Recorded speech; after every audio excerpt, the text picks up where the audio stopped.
Hey everyone, my name is Adam, And I'm Julianne. and this is our 2020 Ford Transit 350 tiny home. This is actually my third van, so I've been building a few vans along the way, which has been keeping me on the road. And long story short, this is how I met my wife, Julianne. We just got married like 3 months ago, so I've been traveling with him ever since. I started van life about 3 years ago, just at the beginning of COVID, and I actually had plans to travel overseas for about a year and completely got canceled due to COVID. Plan B ended up being to travel to the US, and while I was scrolling YouTube for different ways to travel, I came across people building out cargo vans, and I thought that was really cool. Thought that I could apply some skill sets that I've learned over the years to build one myself, and got going and built one out. So why don't you come inside and we're going to give you a full tour.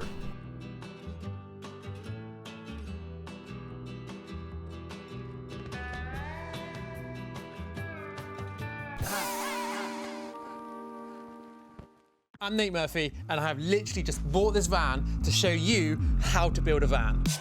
We have made a really detailed course which will help you go from this to this. You will learn everything you need. We help you specify your electrical system, and you'll be able to access a community all building their own vans at the same time. Okay, before we go inside, we have our outdoor kitchen area. It has an outlet with 2 USBs, a propane connection, which connects to the propane in the back.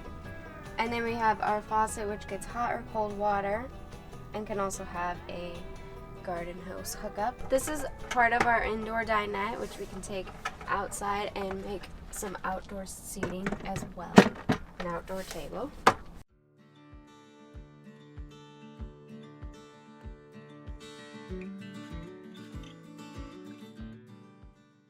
In the front of the van, everything is pretty stock other than a swivel seat on the passenger seat.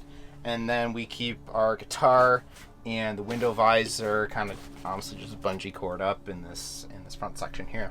All right, here we have some cabinet storage. We keep like cameras, iPads, stuff like that up here. Here's the breakfast bar, live edge pine wood. There's a little hinge here so that Adam can scoot the seat back. Then we have shoe storage here on either side down here, and then a safe in the middle. Keep valuables. We have these 2 swivel chairs which go up and down, and we don't have to strap these in because they balance pretty well, and they've only tipped over a couple times on extremely bumpy roads. Okay, then we have our food cabinets here. We have to strap them or hook them in so they don't fly out when we drive. Lots of storage.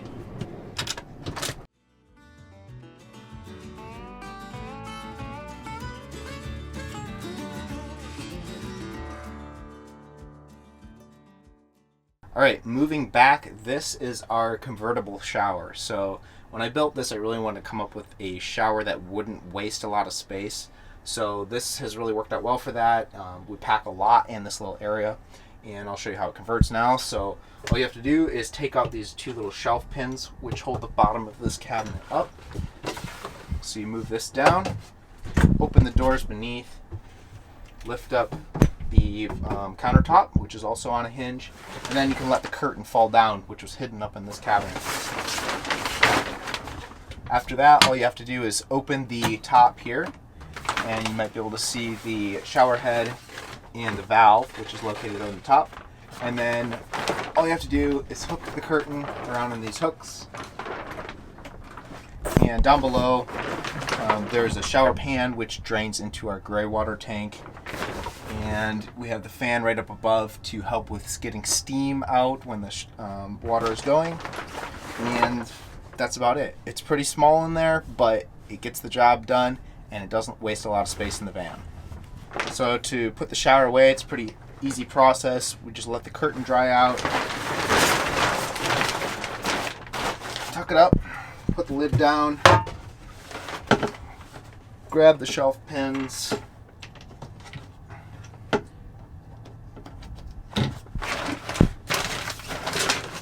close the lid, and then the toilet sits in the shower pan down below, which we just set in and take out when we need to shower.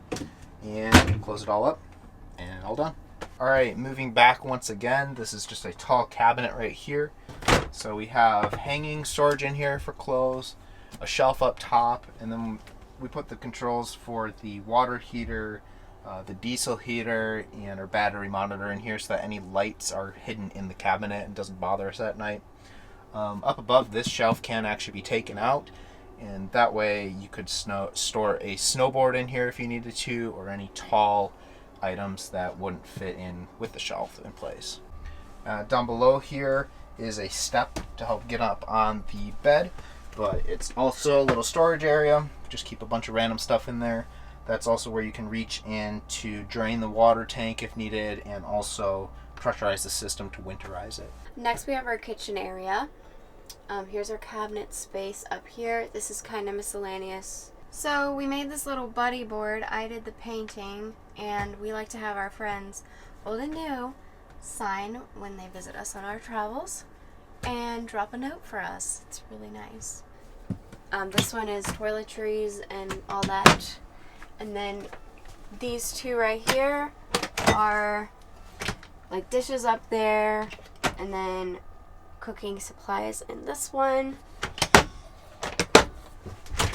This one is miscellaneous. Also, we keep our blender here. It's very nice. We don't have to take it out. We can just grab a plug, stick it in the outlet, and keep it there. Very handy. And then dishes and towels right here.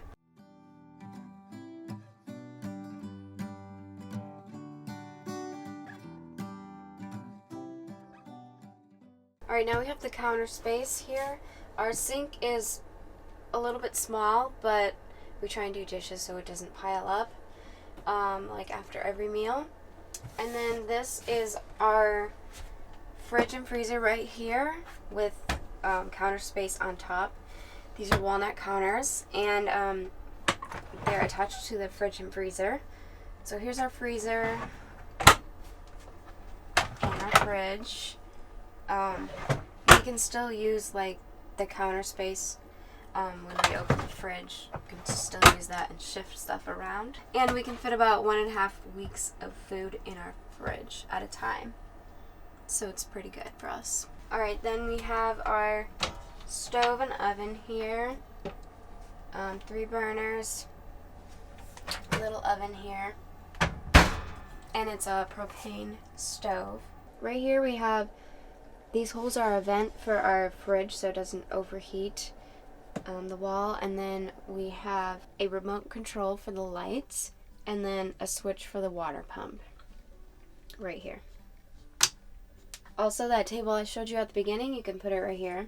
It can be like a desk for the passenger's seat right here. Okay, then we have these cabinets right here. Miscellaneous, silverware, and cleaning supplies down here. As we move back, we have this large drawer here, which is actually a drawer in a drawer. Keep all our pots and pans here, spices, utensils. We can store a lot of stuff in this. It's really, really nice. And then this is my art supplies in here. Also bolt latch. Here we have like chairs, tripods, cutting boards. Everything goes in there. And then we have trash.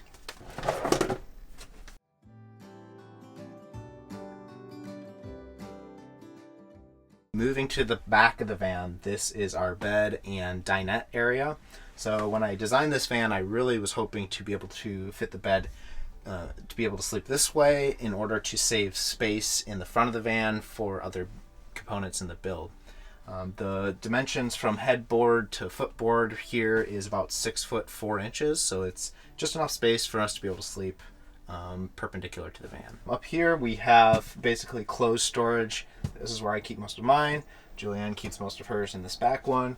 In these 2 back cabinets we have miscellaneous items. We have some frisbees, hammock, games, you name it, it's all back there. On the opposite side, you'll see our indoor portion of our mini split AC and heating unit. I'll talk about that a little bit more in a bit. But first, I'm going to show you how the bed converts to a dinette. So first, let me get the sheets off. Okay, so first step, remove all of the sheets from the bed. We also keep a lot of stuff stored under here. So to be honest with you, it's not a lot of work to set up, but it's kind of a lot of work to set up, so we don't set it up often unless we have company and we don't want to sit a bunch of people back here. So anyways, sheets come off first, then these pillows, cushions in the center come off and form a backrest on either side, and then these two pieces in the middle. You'll notice this is the outdoor table and the swivel seat table that we showed you before. This is the front portion of the dinette in the back. So first, remove these table pieces. Just removable holes. Just put them in place.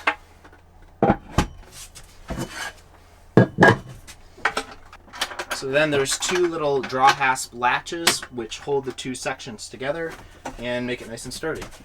Alright, underneath the seats of the dinette area, you can access, underneath this one, you can get access to our bicycles, a little bit of the electrical system, anything you need to down here. On the opposite side, there's a big cabinet here in which we store a lot of our camping gear and climbing gear, you name it. It's packed tight in here. This back bin is where our propane tank is located, which is in a sealed and vented tank, so we don't get any dangerous fumes in the van. And beneath this, which I'm not going to show you, there's another flap that lifts up, which accesses the plumbing system, the heating system, so if you need to do any maintenance, you can reach down in there and get the work done. So you'll notice we have a second max air fan in here, so we have a dual fan system to help pull a nice draft. This one's nice because we can get a draft over us when we're sleeping, keep us nice and cool. And then also in all of the vans that I've built, I like to put a mount for a hammock. So there's one hook here and then there's another hook at the front, so you can string your hammock up in the van for an extra space to sleep or just take a nice nap during the day. One thing that I wanted to really focus on when I built this van is to try and make it feel as open as possible, especially for two people, so that they wouldn't be crashing into each other all the time, which, I mean, it still kind of happens. But this little area has worked out really well. I wanted to, instead of keep this narrow all the way back, I wanted to make a space that was a little bit wider here, so you can see somebody can easily cross paths with me right here. So I was able to angle the shower pan in a little bit and then recess this cabinet so that there's plenty of space for people to be crossing paths right here, but still not waste space. So that's been working out really well for us.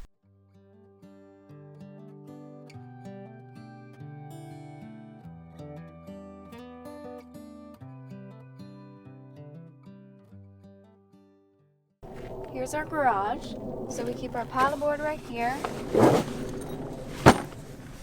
And then we have our diesel heater here and a separate tank for the diesel, and our hose for filling up.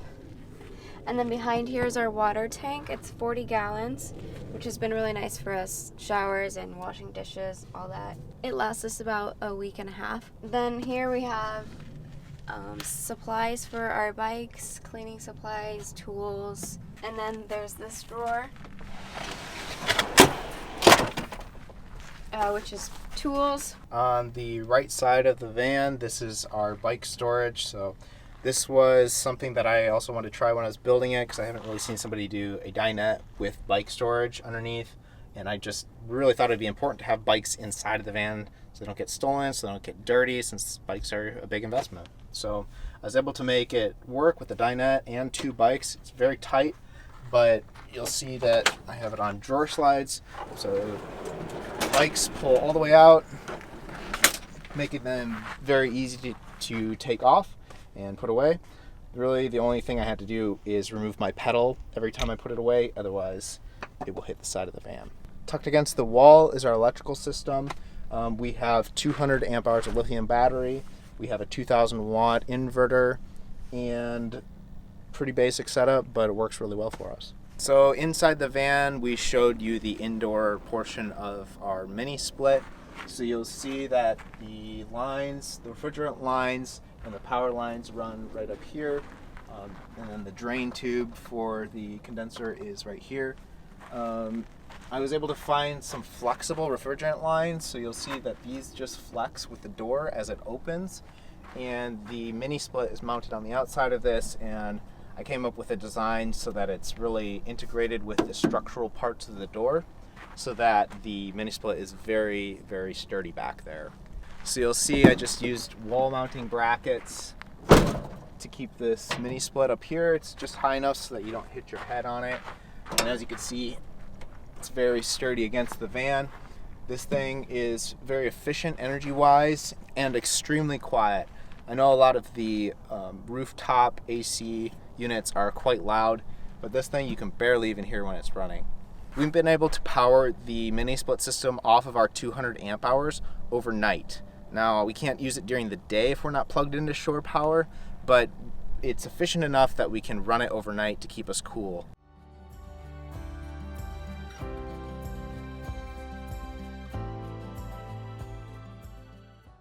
This is our rooftop deck area. We have 420 watts of solar power up here, 2 panels and a big box of storage, but it still gives us plenty of space to watch the sunset up here. Thanks for watching our van tour, guys. Yeah, if you want to follow our travels on social media, our YouTube is called Chasing Sunshine. Our Instagram is called Sunshine and Wildflower. And my Instagram, Art and Travels, is Artsy Adventurist. Thanks for watching, guys. Hope to see you on the road. Bye!